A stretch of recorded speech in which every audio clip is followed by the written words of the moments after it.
Salut à tous, bienvenue sur les Sentiers du Réel, je m'appelle Alexis. Aujourd'hui nous allons revenir sur, ou en tout cas venir, puisqu'on n'a jamais traité sur la chaîne, donc le sujet des arbres géants. Alors ça c'est quelque chose qui, encore une fois, va peut-être faire crisser peut-être des dents dans les commentaires par rapport à la Terre plate. Hein. Vous allez voir qu'il y a des liens par rapport à ça aussi, mais on va pas forcément parler de Terre plate aujourd'hui, bien que mon invité fait ce qu'il veut, il est chez lui aujourd'hui. C'est Hassan Bodi, je le dis, j'espère bien, avec le bon accent, qui est parmi nous donc et qui va nous parler des arbres géants. C'est l'un, pour ma part, même peut-être le seul spécialiste francophone, ou en tout cas français, qui en parle. Il y en a peut-être d'autres aussi, peut-être que je me trompe, mais c'est vrai que c'est le plus connu parmi, disons, ce sujet-là, les arbres géants. Vous allez voir que c'est un sujet quand même qui dépasse justement l'entendement. Voilà, c'était un peu facile aussi par rapport aux géants. Bonjour Hassan, comment vas-tu? Bonjour Alexis, merci de me recevoir dans ta chaîne et ça me fait plaisir parce que le sujet est quand même assez interpellant. Alors, j'habite en France, dans le sud-ouest. Euh, je suis tombé sur les arbres géants enfin, il n'y a pas d'accident, hein, mais c'est au fur et à mesure de ma propre évolution parce que au départ, je travaillais sur la molécule d'eau parce que j'étais à la recherche d'énergie pour essayer de pallier à certains manquements de notre société actuelle.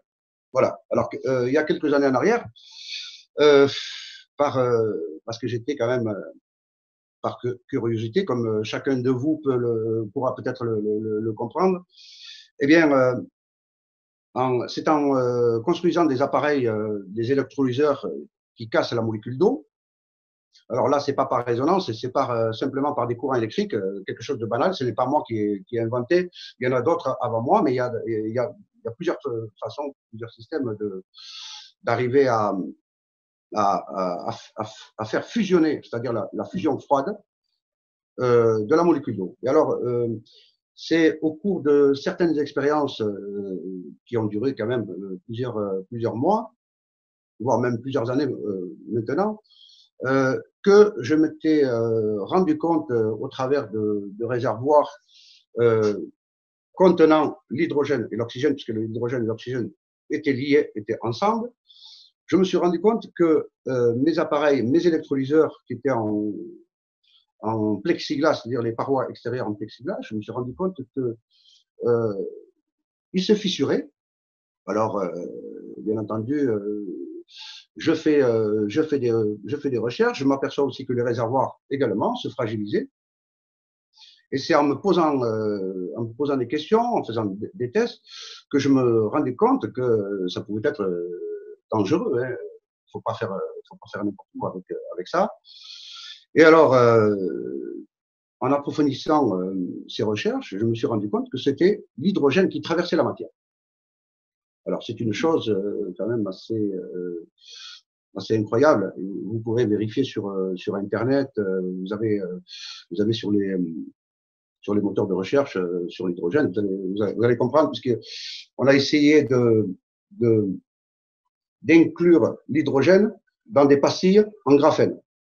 Donc là, ça correspondait parfaitement bien à ce que je voyais. Alors, c'est en faisant encore d'autres expériences dans des bains avec des plaques pour faire de la dorure ou du chromage sur certains métaux et en plongeant des morceaux de roche, des galets qu'on retrouve au bord de la rivière, que je me suis rendu compte que il y avait de la matière qui venait se fixer dessus.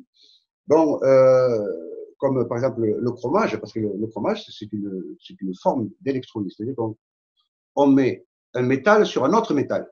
C'est-à-dire de l'or on peut mettre de l'or sur de l'inox ou sur du cuivre ou sur du laiton. Enfin, on peut faire toutes sortes de modifications, disons, alchimiques. Voilà. Alors, c'est là que j'ai resté tout le temps dubitatif face à cela. Et d'autant plus que quand dans mes réservoirs je faisais le vide, C'est-à-dire, on extrait l'oxygène, on extrait les molécules d'eau qui pouvaient être en suspens à l'intérieur, et en mettant de la roche, comme en mettant un métal, eh bien, je me rendais compte que le métal se fissurait, ou que la roche elle se fissurait. Voilà. Et alors là, c'est quand même assez interpellant parce qu'on se dit, mais c'est bizarre. Qu'est-ce qui se passe réellement? Alors c'est là qu'on va aller faire des recherches par rapport à ce que les prédécesseurs ont fait dans d'autres domaines, c'est-à-dire il faut aller dans le milieu de la pratique. Il faut aller voir ceux qui soudent, ceux qui travaillent, ceux qui touchent la matière. Et alors, eux-mêmes me disaient qu'ils ne comprenaient pas, qu'ils n'avaient pas, ils n'avaient pas prêté attention à ces phénomènes-là. Alors, il est évident que.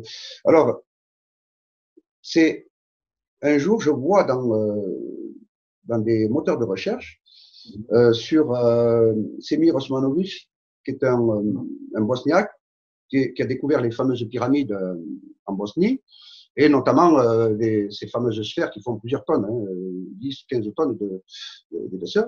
Alors là, ils avaient sondé à l'intérieur de ces sphères, et ils avaient trouvé des couches de métaux différents par couches successives. Alors, eux, ils disaient que ça venait de l'espace, en fait, d'anciennes technologies, d'anciennes civilisations. Et moi, en regardant les analyses chimiques, je leur ai écrit, j'ai envoyé des mails, j'ai eu l'attaché de presse de M. Semir Osmanovic qui m'a répondu. Il me dit non, ce n'est pas possible. Donc, peu de temps après, ils ont tout retiré des moteurs de recherche. Donc, ça a été vérifié par monsieur Pascal Viellard, qui travaillait pour le magazine de Rock Zucker Top Magazine. C'est lui, voilà. Il était venu, enfin, il m'avait appelé, il m'avait demandé, mais comment as-tu, quel est le processus? Alors moi, je lui ai expliqué ce que je viens de vous dire. Et lui, il fait ses recherches par rapport à ses analyses, et il s'aperçoit qu'effectivement, parce qu'il a retrouvé les échanges que j'avais eus avec eux, il s'aperçoit effectivement qu'eux-mêmes avaient retiré des moteurs de recherche ces rapports d'analyse. Alors, ça pouvait tout simplement, enfin moi ça m'a amené sur la piste, je me dis tiens, on essaie de cacher quelque chose. Alors que ce monsieur qui vit, enfin Semir Osmanovic, qui vit aux États-Unis et qui en même temps, ils ont développé un centre là-bas, ça m'avait quand même mis la puce à l'oreille. Moi, je me suis dit, mais tiens, c'est bizarre. Et c'est pour ça que j'avais fait le lien avec ces fameux arbres géants dont on retrouve ces fameux vestiges dans le monde entier. Alors, la plus connue, c'est la Tour du Diable aux États-Unis. D'ailleurs, Alexis, tu leur feras voir. Il n'y a pas de. Voilà. Voilà. Et alors, il y en a aussi en Irlande, en Islande, on en retrouve partout dans le monde, au Venezuela, mais partout. Alors, ces vestiges, alors, c'est là que quand on regarde, quand on observe avec des yeux aguerris, on se dit, mais qu'est-ce que c'est c'est pas possible. Ce sont des arbres qui faisaient des kilomètres de hauteur, dont on ne retrouve que la souche, que l'embase. Alors, qu'est-ce qui a pu créer cela? Eh bien, c'est-à-dire que quand j'avais fait l'expérience, moi, de cette mutation de la matière, de cette cristallisation, quand on voit le végétal, eh bien, il faut éliminer l'oxygène, mettre de l'acide ou de l'eau salée avec un autre minéral ou alors avec un autre métal. Et à ce moment-là, on envoie un courant électrique. Alors, le courant électrique, si nous avons le fer lui-même dans l'eau, quand il se met à rouiller, la rouille est une électrolyse naturelle du fer, c'est-à-dire une dégradation. Il veut changer d'état. C'est pour ça que c'est quand même assez interpellant parce que ce processus qui peut nous paraître parfois peut-être très très long peut aussi être très très court sur une sur quelque chose de petit. Mais à cette échelle-là, c'est pas possible. Donc, c'est quand même très interpellant. Alors là, on va regarder tous les cristaux que nous découvrons, que ce soit les pierres précieuses, que ce soit les rubis, le saphir, tout ce que l'ambre et tout qu'on retrouve. L'ambre, on va la retrouver dans la mer Baltique, dans les pays nordiques. Et quand on retrouve ces minéraux, ces cristaux, on se pose des questions parce que on peut l'associer comme de la sève, comme le sang humain. Si on la sèche, si on le fait sécher, il devient comme un cristal. C'est-à-dire là, c'est quand même c'est très interpellant, voire même choquant, parce que tout ce qu'on nous a raconté depuis le départ, là, quand on voyait ces vestiges, ces souches de bois, enfin ce qui reste, on voit très bien les filaments, c'est-à-dire les fibres, qui ont des formes octogonales, hexagonales. Ça ne peut pas, c'est impossible que ce soit de la lave, c'est-à-dire une poussée de lave. Et quand on voit dans les gorges, que ce soit du Verdon ou quand on monte, on va en montagne, ou alors même dans le Massif central, on retrouve ce qui était à l'origine soi-disant des volcans, qui peuvent être soit d'anciennes souches, soit des terminaisons racinaires. C'est-à-dire tout le Massif central. Voilà. Alors, quand on regarde les Pyrénées qui vont de Perpignan à Bayonne, ils vont d'est en ouest, comme une racine. Comme une racine qui a été usée par le temps, qui a pu subir des impacts de foudre à la longue, parce que si on imagine dans des temps très reculés, très très anciens, une atmosphère chargée en électricité avec des pluies torrentielles, des impacts de foudre. D'ailleurs, je vous en parlerai un peu plus tard par rapport à la foudre, parce que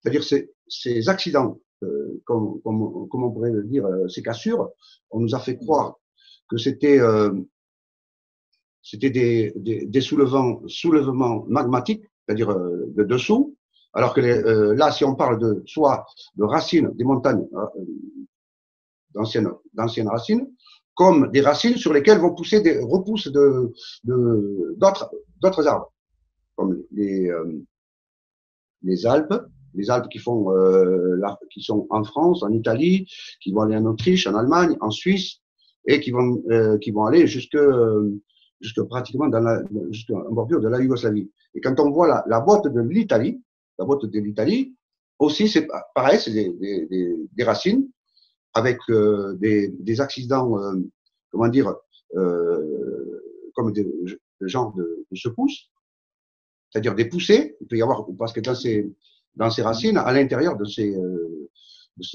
montagnes, de ces terminaisons peut-être des volcans, il va y avoir de l'hydrogène, des gaz qui vont pousser et faire des explosions, donc les tremblements de terre. Alors tout ça, là, nous on parle de ce qui nous concerne en Europe. Ça, c'est quelque chose que j'ai vu moi de mes yeux, que tout le monde peut observer. Mais si on se réfère au reste du monde par rapport aux photographies, par rapport à des vidéos, à des films, on se rend compte que tout ce que nous a raconté jusqu'à aujourd'hui n'est pas comme ce que nous sommes en train de constater. Alors, il est forcé de croire quand même que notre monde, à ce moment-là, si des arbres faisaient plusieurs kilomètres de hauteur, il y a pu y en avoir bien avant cette période-là, encore beaucoup plus grands. C'est-à-dire des arbres qui aujourd'hui font à peu près 50 voire même 100 mètres les plus grands, peut-être c'est 140 mètres dans le monde, mais on pourrait très très bien imaginer que ça a évolué en diminuant. C'est le temps. Pourquoi? Parce qu'il y a eu des hommes quand ils sont partis aux États-Unis, dans le nord du Canada, ou alors dans le nord des USA, quand ils sont arrivés, ils ont trouvé des souches des arbres, comme des brindilles, cristallisées, comme des pierres précieuses, dans le sol. Ils se sont empressés de ramasser ça. Dessus, ils ont été construire des lacs. Là, ils avaient fait venir les colons pour essayer d'effacer toutes les traces. Mais malheureusement, il en reste. Il y a des endroits en Arizona, partout, c'est quand même assez troublant.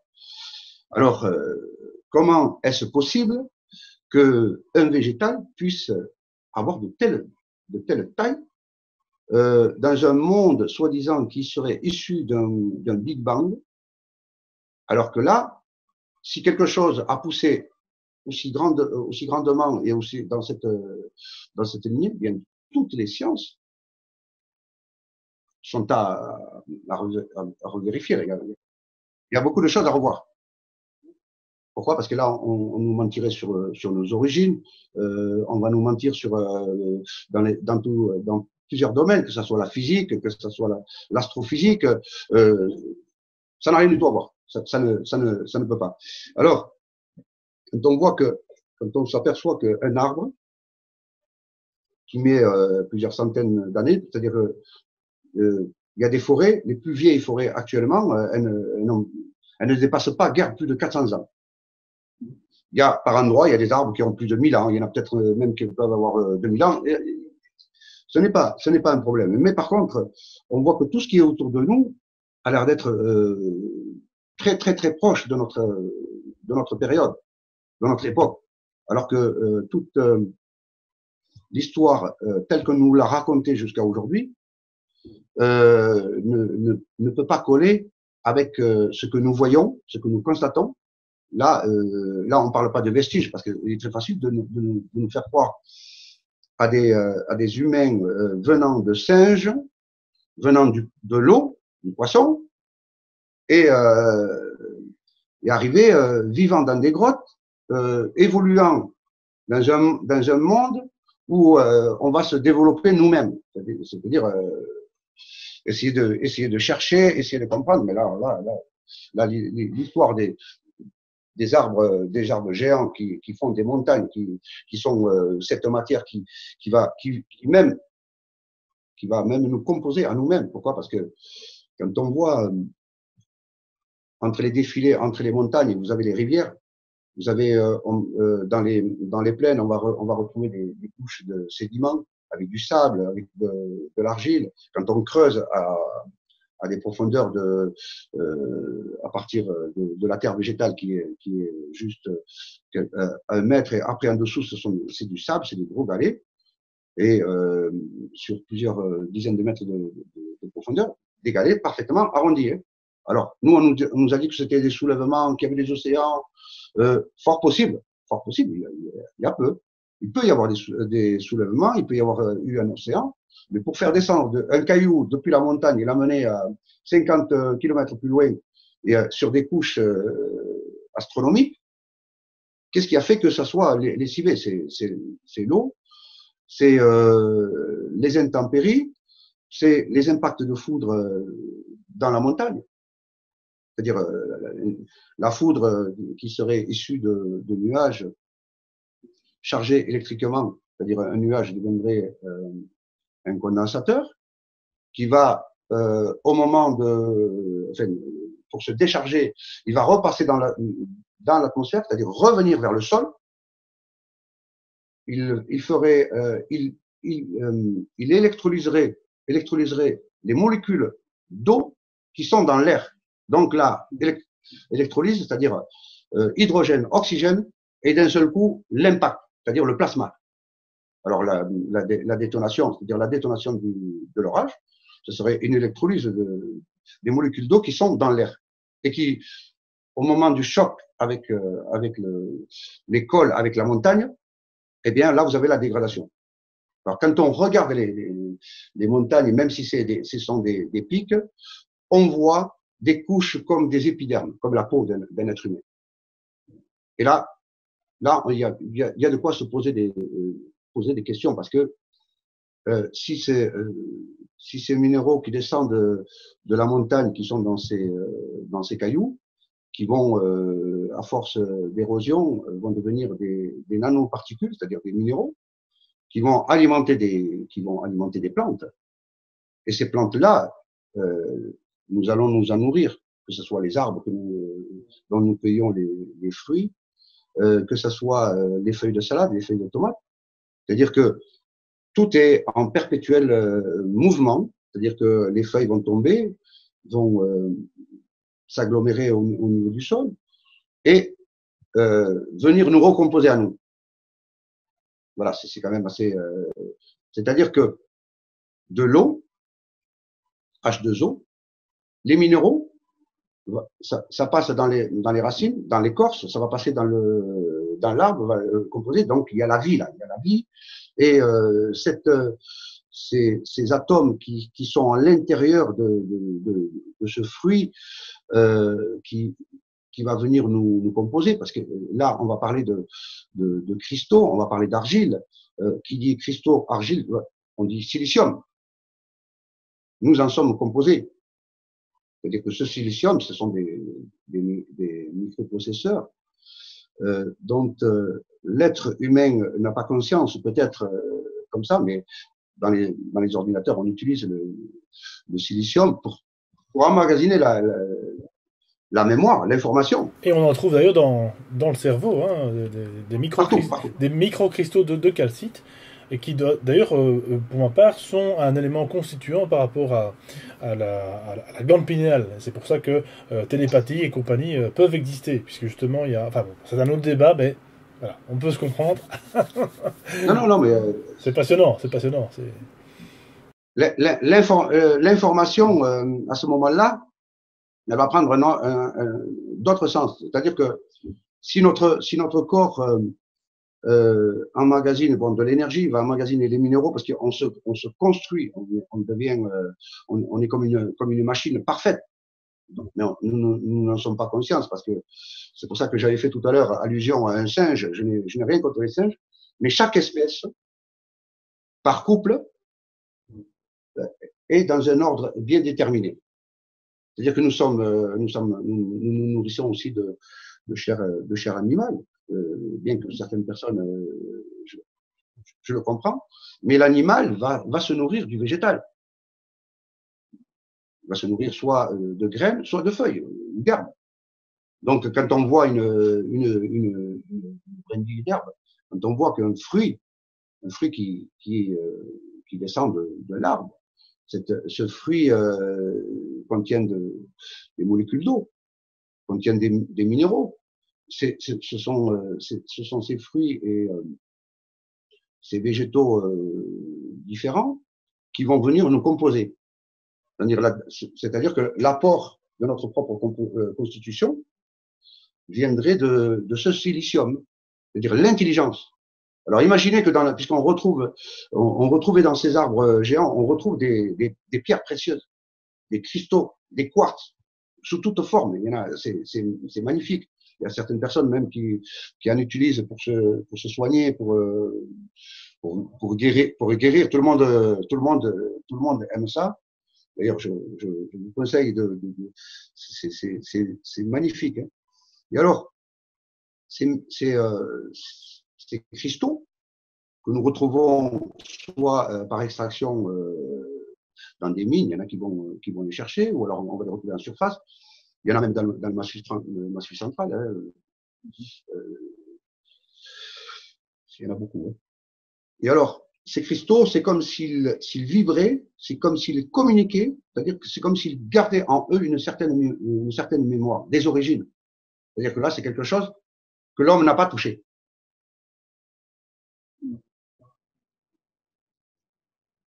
L'information originale.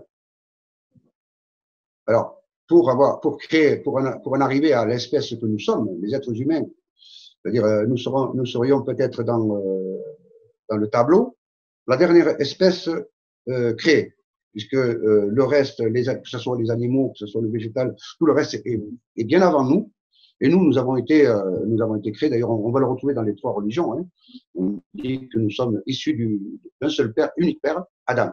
Nous avons été créés de terre et d'argile. La terre, l'argile, c'est-à-dire la vie. L'argile, c'est quoi? C'est le silicium, l'intelligence. D'eau.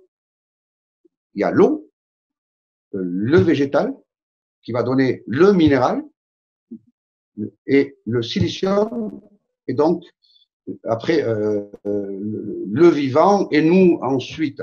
Mais nous avons une conscience, une intelligence. C'est-à-dire que nous sommes l'espèce qui est capable de se déplacer, capable de réfléchir, capable d'avoir de l'empathie comme les animaux, mais d'une manière différente. Mais nous pouvons interagir d'une manière beaucoup plus équilibrée si nous étions équilibrés, si nous étions en mesure de comprendre qui nous sommes et sur quoi nous vivons. C'est-à-dire nous faisons partie d'un tout que nous n'avons peut-être pas su, ou peut-être on nous a menti là-dessus, certainement qu'on nous aura menti même sur nos origines. Mais quand on découvre cette histoire de végétaux dans le gigantisme, de ces minéraux qui nous composent, automatiquement on revient vers l'eau H2O, et cet hydrogène qui traverse la matière, qui va la muter, c'est-à-dire qu'il y a une intelligence qui s'opère là-dedans. Et cette intelligence va donner un être ou des êtres vivant dans un monde comme un paradis, où passe l'information, si ce n'est dans l'origine qui est l'eau, qui va créer le végétal, qui va créer la matière dont nous-mêmes nous allons être issus. C'est-à-dire comme si nous étions, si on comparait cela, c'est comme si nous étions une conscience physique. Hein. Là, on ne parle pas d'hologrammes ni rien. Pourquoi? Parce que les hologrammes, on va les voir ailleurs, on va les voir dans la matière gazeuse que nous ne percevons pas. C'est-à-dire que l'air, si on retire les molécules d'eau, on va trouver plusieurs gaz dans l'air, mais l'oxygène, on ne peut le voir que si on le liquéfie, c'est-à-dire à moins 196 degrés. L'azote, exactement, à moins 220, pareil, et l'hydrogène deviendra liquide à moins 253 degrés. Et dans ces températures vraiment très très froides, extrêmes, nous ne pourrions pas vivre. Notre corps gèlerait instantanément. Hein. C'est-à-dire que même respirer de l'oxygène à 190 degrés, moins 190 degrés, nos poumons ils se colleraient. On ne pourrait pas. Alors là, quand on réfléchit dans ce froid quand même extrême, on arrive à la supraconductivité. C'est-à-dire que les atomes se mettent en équilibre, il n'y a plus de perte. Donc là, la matière interagit d'une manière beaucoup plus quantique, d'une manière invisible. Nous, on ne peut pas le comprendre. C'est comme si on avait un aimant, le pôle sud et le pôle nord, ils communiquaient, c'est-à-dire comme si c'était un langage. Et si on envoyait un courant électrique, leur langage serait totalement différent, beaucoup plus accroché. Et plus on augmenterait l'intensité, plus le langage deviendrait différent. Pourquoi? Parce que dans le froid, dans ces températures-là, il n'y a plus de perte de courant. Il n'y a plus de perte d'énergie. C'est-à-dire, il y a un équilibre total. C'est comme si notre pensée, au travers de la matière, se modifiait. C'est comme l'histoire du petit poussin avec le fameux robot. Je ne sais pas si tu l'avais vu, la vidéo. Oui. C'est-à-dire l'automate. Oui. La matière influence l'esprit et l'esprit influence la matière. C'est-à-dire que il y a une. Je mettrai peut-être un extrait de la vidéo. En fait, on voit ce petit poussin qui, effectivement, donc n'a pas sa mère, a été séparé de sa mère, Voilà. hein, la poule. Et donc, ils ont mis un robot qui vient justement remplacer, soi-disant, la poule. Et le poussin est enfermé dans une cage, je crois, si je me rappelle bien. Et le robot, je crois, lui apporte de la nourriture. Alors, c'est un automate, un banal automate qu'on remonte. Hein. Eh bien, on va le mettre n'importe où. Eh bien, l'automate, il va finir par venir se mettre juste à côté de la cage. C'est-à-dire que c'est le poussin, il est habitué, il le prend pour sa maman. On appelle ça, c'est une empreinte. On appelle ça, c'est une empreinte. C'est-à-dire, c'est une empreinte de mémoire. C'est comme s'il y avait quelque chose, il communiquait, mais il communique au travers de quoi? Il communique au travers, comme si c'était de la télépathie. Mais la télépathie, c'est quoi? Ça passe à travers de la matière. Mais la matière, c'est quoi? C'est de l'eau, c'est de l'air. Il faut que ça soit quelque chose de palpable, magnétique quelque part. Il y a qu'on puisse toucher. Parce que si on avait mis si on avait mis du vide, l'expérience aurait, c'est-à-dire si on avait enlevé l'air, on aurait créé le vide, l'expérience n'aurait pas fonctionné de la même manière. Donc ce médecin, parce que l'expérience elle a duré pendant plus de 20 ans, alors il a fait avec plusieurs, c'est-à-dire qu'il élevait ses poussins et le poussin, il était attiré par l'automate était attiré par le poussin. Alors c'est quand même assez extraordinaire. Donc nous-mêmes, au travers des végétaux, pourquoi? Parce que il y a cette histoire d'intelligence, cette histoire de silicium pour envoyer l'information, et il y a aussi l'eau, cette histoire de mémoire de l'eau. La mémoire de l'eau, nous sommes en train de commencer à découvrir que Ben Vedist, d'ailleurs scientifique français qui est d'ailleurs décédé depuis quelques années quand même, avait commencé à chercher justement sur par rapport à la problématique du cancer, voilà exactement. Puis il y a eu entre parenthèses après le japonais Masaru Emoto, voilà, qui avait fait faire quelques expériences, parce que c'est pas lui qui les faisait en fait, mais il faisait faire des expériences avec ces fameux cristaux dont tout le monde connaît, je crois maintenant les photos. C'est vraiment voilà. Non, mais il y a une personne que parmi nos amis, c'est Austin Veda, qui est je ne sais pas si c'est une amie à monsieur Marc Gray. Il avait fait une interview et elle a fait des expériences. Elle a pris des photos sur les différentes formes, c'est-à-dire avec les intentions sur l'eau. Oui, voilà. Très chouette interview. Et d'ailleurs, qui a été aussi. Elle a d'ailleurs fait un article traduit en tout cas dans Top Secret également, je pense. Oui. Voilà, donc nous avons il y a des expériences quand même assez concrètes. Alors, c'est tout simplement pour toi, Alexis, et pour les personnes qui vont écouter la vidéo, pourquoi lier les arbres géants, lier les végétaux que nous avons maintenant, parce qu'ils vont nous former, ils vont nous constituer. C'est pour essayer de comprendre que nous sommes liés à la nature et l'intelligence de l'arbre, quelque chose que nous avons banni de cette compréhension. Donc là, on arrive à quelque chose quand même de beaucoup plus profond, de beaucoup plus quantifiable au niveau de la matière, parce que quelque chose que nous avons banalisé, écarté, va prendre une dimension vraiment tout autre, parce qu'on va arriver, si l'arbre, s'il y a les encodages dans la molécule d'eau, s'il y a les encodages dans les cristaux, s'il y a des encodages dans ce silicium, qui dit dans la création du vivant, que ce soit, on va prendre notre exemple, l'intelligence. Mais qui est derrière tout ça, si ce n'est que, puisque tout le monde personne ne peut reproduire, personne ne peut le comprendre, si ce n'est qu'un grand architecte, un créateur, qui va orchestrer cela, qui va codifier cela. Alors là, quand on parle de libre arbitre, de rêve, de vision, et si nous étions autre chose qui serait prédestiné, encodé, et bien peaufiné dans notre monde. C'est-à-dire ce que nous sommes en train de vivre, nous sommes en train de le vivre parce que c'était comme ça. Parce que on en discutait justement avec Hassan hors antenne. C'est vrai que donc selon toi, enfin selon ce que tu observes et selon aussi tes observations, tes ressentis, etc. On aurait donc tous un rôle. Ça, de toute façon, on le sît. Hein, je pense que ça, je l'ai déjà quand même assez dit dans les émissions.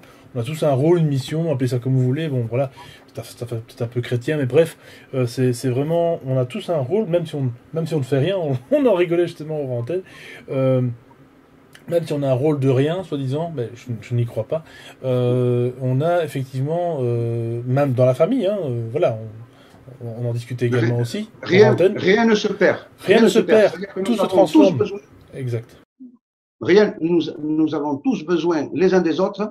Nous avons besoin, et comme les autres ont besoin de nous, comme les végétaux ont besoin de nous, comme les animaux ont besoin de nous, il faut juste établir un équilibre, essayer de comprendre qui nous sommes.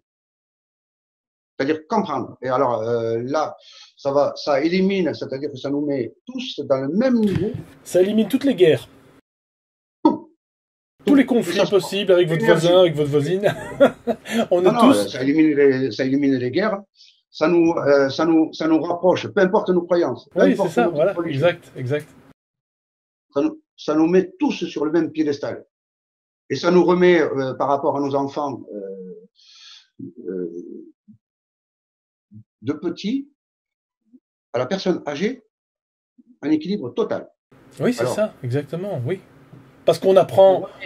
on inverse. Voilà, parce que l'adulte peut apprendre à l'enfant, mais l'enfant, on le sait, enfin, si on écoute, peut apprendre à l'adulte. Il faut... C'est-à-dire qu'une personne âgée qu'on met dans des mouroirs, eh bien là, elle prend une autre dimension, parce que ça nous met, ça met des personnes qui ont une conscience quand même assez poussée, dérangeante, là, c'est au travers de ce que je dis. Ça nous met en face de nos propres responsabilités. C'est-à-dire que de l'enfant à la personne âgée, à la femme, parce qu'on va inverser les rôles. Hein, il faut changer toutes les règles, puisque ce n'est pas nous. Hein, ce sont les lois de la nature. C'est-à-dire là, c'est voir les choses d'une manière différente. C'est-à-dire on inverse tous les rôles au travers de la femme, on inverse les rôles au travers même de la personne handicapée, la personne. Donc une liberté totale. Et prendre une conscience. Pourquoi? Parce que tout à ce moment-là, tout est à profusion. Pourquoi? Parce que on reviendrait au niveau des sciences, au niveau des connaissances, à un reboot. C'est-à-dire tout refaire à zéro. Alors, l'honneur de la guerre aujourd'hui, c'est soi-disant l'argent puisqu'on le voit là, au travers des végétaux, les pierres précieuses, c'est à profusion. L'or n'aurait plus de valeur puisqu'il viendrait de ces arbres. Il viendrait de la mutation de la matière. Les richesses, quelles qu'elles soient, les énergies. Parce qu'il nous faut la matière, ce qui fait le fer, les métaux, et on produit ce qu'on veut. Puisqu'on remet en question toutes les technologies, plus de mensonges, puisqu'on vient, on est en équilibre. L'ego, il tombe à l'eau. L'ego, il tombe à l'eau. Au lieu de se prendre la tête, les gens, ils se lèveraient le matin, ils se diraient, tiens, qu'est-ce que je vais aller faire? Parce que je m'ennuie. Et tout le monde pourrait, pardon. Ou qu'est-ce que je vais créer? Ou qu'est-ce que je vais créer plutôt? Non, mais oui. Qu'est-ce que je vais faire? Qu'est-ce que je vais créer? Dans quoi je vais aller m'investir? C'est-à-dire qu'on change tout, là. Le paradigme, hein, c'est un paradigme énorme. Et c'est vrai que j'aimerais avec toi, si tu veux, dans une prochaine émission, voir aussi parce qu'il y a beaucoup de choses à dire et je pense qu'on va se revoir, Hassan, parce que là, voilà, on a fait, disons, on a parlé de la base. Parce que c'est vrai que je t'ai pas présenté au début, mais c'est vrai que tu es quand même scientifique à la base. Tu as quand même fait des études justement assez poussées au départ, puis tu as été orienté par d'autres matières, parce qu'on n'a pas toujours le choix, bien qu'on peut avoir toujours le choix, mais c'est un autre débat. Mais voilà, la vie faisant, toi tu as été tourné par plus de la technologie qui t'a justement amené à tout ça, à toute cette compréhension. Encore une fois, rien n'est dû au hasard. Si tu as vécu tout ça, c'est pour justement venir en parler aujourd'hui, en tout cas sur les sentiers du réel. Et je sais que tu as déjà fait quand même pas mal d'autres vidéos et d'autres lives et d'autres directs chez les confrères, etc. Si je puis dire les confrères. Voilà, mais en tout cas, c'est très important de diffuser cette information. Parce que d'ailleurs pour toi c'est l'avenir, hein, justement de pouvoir comprendre qui nous sommes à travers justement les arbres géants, parce qu'il ne s'agit pas encore une fois comme la Terre plate de dire qu'elle est simplement plate ou que les arbres géants sont géants, avec tout ça c'est très bien, mais justement de savoir d'où est-ce qu'on vient également. Donc c'est ça qui va peut-être faire sans doute l'objet d'une prochaine émission. Parce que moi j'ai 1000 questions, bien entendu, les auditeurs aussi ont 1000 questions. Les arbres géants, alors qui c'est qui les a coupés? Est-ce que la Terre, s'ils étaient si géants que ça, la Terre serait bien plus grande qu'on ne le pense? Enfin, tu vois, il y a un tas de questions qui sont là pour le coup peut-être très matérialistes, très 3D, Eh bien, mais il y a... Alexis, pour répondre, parce que là, il y a beaucoup de questions en même temps. Non, mais on aura l'occasion d'en débattre ultérieurement. Alors, qui a pu les couper? Si on voit que tout cela est réglé à la seconde de près, que nous sommes comme des machines, on ne s'en rend pas compte, mais nous sommes construits, nous sommes fabriqués, mais nous sommes de chair et de sang, avec une conscience. Et, on va pas rivaliser avec une machine, on n'est pas dans l'intelligence artificielle, bien au contraire. Hein. C'est-à-dire que ce sera toujours l'homme qui aura le contrôle sur la machine. Quel que soit le robot, c'est l'homme. Je l'espère, Hassan, j'espère. Voilà, la machine restera toujours au service de l'homme, mais jamais l'inverse. Hein. On ne fera pas du transhumanisme ni quoi que ce soit. Bien au contraire. Mais moi, ce qui me plaît le plus dans cet avenir, parce que moi, je suis très optimiste, je sais que le monde va changer parce que nous sommes en train d'évoluer dans la conscience, nous sommes en train de nous ouvrir. C'est comme si, à l'intérieur de nous, quand nous fûmes créés de notre père Adam, c'est comme si ce créateur qui lui-même a fait couper ces arbres pour créer la matière qui va nous composer, puisqu'il a dû faire ça sur plusieurs générations, mais il y a très très longtemps. Et alors, si nous arrivons à nous caler et au travers de tout ça, au travers de ce qui pourrait être un encodage sur tous les atomes, c'est-à-dire essayer de comprendre dans la physique quantique, parce que certains physiciens dans la quantique sont allés raconter un peu n'importe quoi. Mais maintenant, si on allait dans la physique quantique, où chaque molécule, toutes les molécules d'eau, que ce soit dans les océans, par le brassage, le mouvement des vagues et tout, que chaque molécule, toutes les molécules d'eau d'apparence semblable, je dis bien d'apparence semblable, et que tous les atomes qui vont créer toutes les matières, que ce soit les minéraux, les végétaux, les métaux, tout ce que vous voulez, d'apparence semblable, mais qu'à l'intérieur d'eux, il y a quelque chose qui les différencie. Au travers des électrons, au travers de leur propre composition, c'est comme s'ils avaient été encodés à l'infini. C'est-à-dire là, on arrive à quelque chose qui est unique. Une molécule d'eau ne ressemblera pas à l'autre. La mémoire de l'eau ne serait pas possible. C'est-à-dire que les atomes qui te composent, toi, Alexis, et moi, d'apparence semblable, nous sommes des frères, mais avec une empreinte différente, c'est-à-dire unique.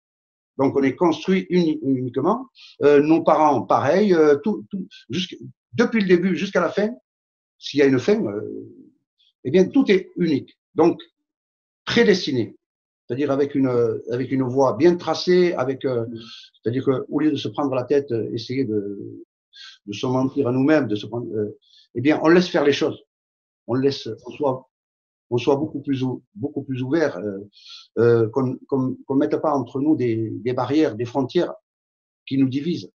C'est-à-dire que peu importe la religion dans laquelle nous sommes, même si on nous a menti, on s'en fout de ça. On laisse tomber, on continue et on avance. Alors c'est pour ça que tout le vivant dans son ensemble, pour moi, est encodé comme la matière, c'est-à-dire prédestiné. C'est ça. Ouais. Et un gros ordinateur. Oh là, non, nous vivons dans quelque chose qui est immense. Déjà, on devrait se rappeler, je l'avais déjà dit dans une émission, je sais plus laquelle d'ailleurs, on vit dans un système, donc déjà un système, c'est un système informatique, donc tout est programmé. Hein, quand on dit on s'enracine, ou on perd nos racines, pourquoi est-ce qu'on perd nos racines d'ailleurs? Hum, Voilà, ce sont des petites expressions comme ça qui peuvent être liées avec tout ce qu'on est en train de raconter là. hum. Et nos enfants comme nous-mêmes, nous fûmes des fruits de nos parents, nos enfants sont nos fruits. Voilà, c'est quand même assez extraordinaire.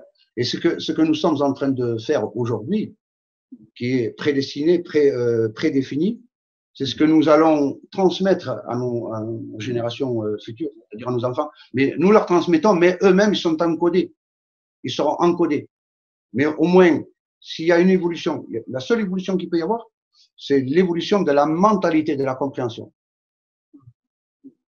Pourquoi? Parce que quand on a compris, eh bien, on se dit, on va se laisser aller, mais essayons de vivre avec le plaisir, en essayant de faire plaisir aux autres. Donc, le libre arbitre ne serait que là. Après le reste, si nous faisons dans un plan horizontal et vertical, si nous faisons tout le temps juste, nous tomberions dans cet électron, c'est-à-dire la particule qui apparaîtra que là où elle doit apparaître. Même si nous pensions qu'elle va apparaître à droite ou à gauche, mais elle apparaîtra que là où elle devait apparaître.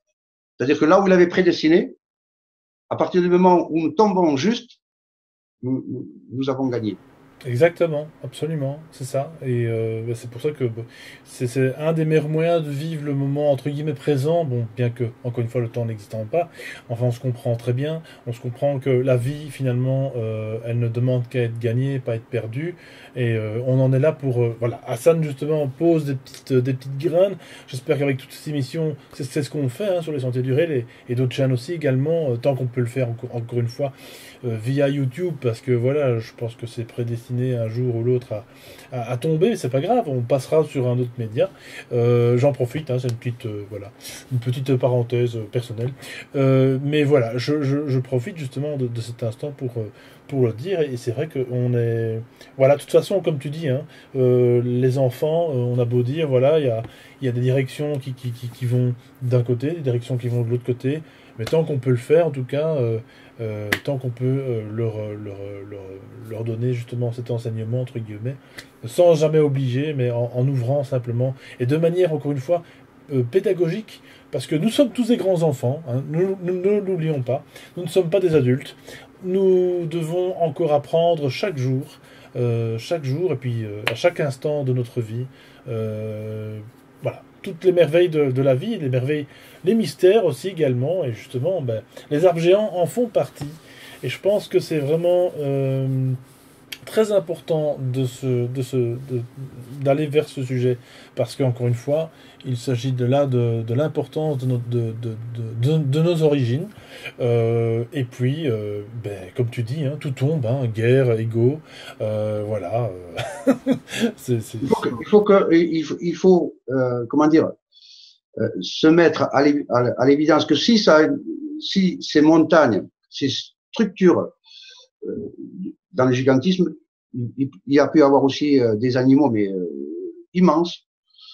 C'est c'est un manque avec c'est un manque au chaînon parce qu'on nous a fait croire que nous étions venus d'un Big Bang. Et si nous nous étions trompés, vous imaginez pas un peu les futures générations, parce que là, cette histoire d'arbres géants de ces montagnes, ça fait à peu près 4-5 ans que ça a commencé à se développer. Et ici en France, on a eu la chance, parce que nous sommes tombés là-dessus, moi, le hasard n'existant pas, au travers de cette molécule d'eau, de cet atome d'hydrogène qui traverse la matière. C'est très très important. Et alors, nos enfants, si nous sommes dans le bon timing, ils ne pourront être que fiers de nous. Et nous aurons accompli notre mission, parce que notre mission, c'est de transmettre, c'est d'essayer de découvrir et de ne pas fuir comme des lâches, parce que il y a d'autres domaines. Il y a d'autres domaines, que ce soit dans la biologie, que ce soit dans la médecine. Il y a tu as des intervenants qui défendent. D'ailleurs, bravo à eux, que ce soit dans la médecine, que ce soit dans la vaccination et dans d'autres domaines, tout est bon à prendre. Chacun porte une pierre à l'édifice. Et maintenant, si nous découvrons que la pierre, elle vient du bois, c'est quand même assez extraordinaire. Et c'est quand même pas compliqué, hein, justement, observer un petit peu Ah, mais il y en a, Mais oui, mais bon, c'est il y en tellement a évident. partout, C'est tellement partout. évident. Voilà, il y en a en Belgique, il y en a en France, il y en a partout. Hein, je veux dire, c'est juste incroyable euh, de se rendre compte que finalement, voilà, comme tu dis, il y a eu une falsification de l'histoire, ça on le sait de toute façon. Mais là, c'est vraiment très très gros. Et c'est pour ça que j'aimerais t'inviter de toute façon pour une suite, entre guillemets, à cette émission, parce que il y a énormément de choses à dire. Toi, tu as fait beaucoup de recherches, ça fait comme tu dis très longtemps que tu t'y intéresses quand même, et puis en plus par la base scientifique que tu possèdes aussi, ça c'est très très très important. Voilà, ça pourra peut-être faire taire certaines personnes qui justement, encore une fois, pensent que des chercheurs alternatifs sont forcément bien tous des fous. Nous sommes plusieurs dans le Voilà, monde. exactement. Et tout le monde est invité. Hein. Il y a pas Ouais. de, il y a pas de problème. Celui qui s'intéresse à, à cette, euh, à cette merveille, parce que je C'est une suis moi merveille, aussi un peu. absolument. Voilà. Il y en a d'autres dans le monde, dans les pays. Alors, on est plus ou moins en relation. Nous avons un groupe là sur Facebook sur les arbres géants. Ici en France, nous avons des confrères en Italie qui sont reliés à nous. Après, dans d'autres spécialités partout en Europe, mais on se rejoint. Pourquoi? Parce que c'est ce que là où on touche, ça touche plusieurs domaines. Et c'est pas la peine de se fermer parce que, enfin, de se dire tiens, c'est complètement ahurissant. Il faut sortir du formatage et voir les choses d'une manière différente. Et je vous assure que les solutions, elles sont là. C'est-à-dire que ce soit au niveau de l'énergie, parce que nous développons aussi enfin, dans d'autres domaines des technologies, et au travers du monde, il n'y a pas d'âge et il n'y a pas de limite. Tout le monde est le bienvenu. Alors que ce soit n'importe qui, homme, femme, pas de discrimination. Alors, L'universalité, justement, voilà. exactement. Pas de nul. Combien de fois, moi, je me suis opposé à des personnes qui m'ont dit non, non, tu gardes ça pour. Je dis non. Moi, je voulais que ce soit en France, que ce soit les chrétiens comme les juifs avec nous. Pas de discrimination, pas de séparation. Pourquoi? Parce que ici, nous vivons avec vous, nous sommes avec vous, et on ne peut pas favoriser une cause par rapport à une autre ou une autre religion. Ça, c'est impossible. Maintenant, si le miracle de cet hydrogène qui envoie l'information se concrétise, je pense que ce sera à l'univers. Voilà. Et nous aurons gagné. Magnifique Hassan, Merci. merci, très très belle conclusion en tout cas pour cette vidéo parce que voilà, en tout cas on va être amené à se revoir, ça c'est certain parce que je sais qu'il y a beaucoup de gens, je pense, parmi les auditeurs qui t'attendaient sur la chaîne, c'est vrai que voilà, moi je m'y intéresse quand même depuis quelques temps, alors moins longtemps que toi, mais je pense que c'est encore une fois un sujet qu'il fallait développer en tout cas ici sur la chaîne parce que encore une fois tout est interlié. J'espère que les auditeurs l'ont compris, que tous ces sujets sont interliés. De toute façon, il n'y a absolument rien de cloisonné.